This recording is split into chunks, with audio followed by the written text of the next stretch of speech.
వేలాది మంది ఏపీఎస్ఆర్టీసీ కార్మికులకి, కర్షకులకి ఆంధ్రప్రదేశ్ ముఖ్యమంత్రి వైఎస్ జగన్మోహన్ రెడ్డి శుభవార్త అందించారు.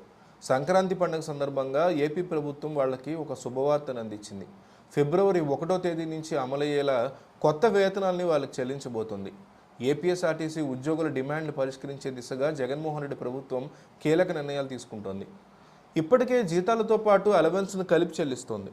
జనవరి 1వ తేదీన ఈ విధానాన్ని అమలు తీసుకొచ్చింది. Night out, day out, over time allowance ఇప్పటి వరకు ఆలస్యంగా చేస్తూ వస్తోంది ప్రభుత్వం. ఆర్థిక పరిస్థితులను సహకరించకపోవడం వల్ల అలవెన్సుల చెల్లింపులో జాప్యం ఏర్పడుతూ వచ్చింది. 2017 నాటికి పే రివిజన్ బకాయిలు, స్టాఫ్ రిటైర్మెంట్ బెనిఫిట్ స్కీమ్ ట్రస్ట్ని చెల్లించాల్సిన మొత్తాలను విడుదల చేయడంలో ఆలస్యం చోటు చేసుకుంది. వాటన్నింటినీ కూడా క్లియర్ చేయాలంటూ ప్రభుత్వం ఇదివరకే ఆదేశాలు జారీ చేసింది. తాజాగా నైట్ హాల్ట్ అలవెన్స్ను కూడా మంజూరు చేయడానికి ప్రభుత్వం అంగీకరించింది. ఫిబ్రవరి 1వ తేదీన అందే వేతనంలో నైట్ హాల్ట్ అలవెన్స్ని కలిపి ఇవ్వాలని నిర్ణయం తీసుకుంది. ఈ మేరకు ఆర్టీసీ అధికారులతో ఎంప్లాయీస్ యూనియన్ ప్రతినిధులు జరిపినటువంటి చర్చలు ఫలప్రదం అయ్యాయి.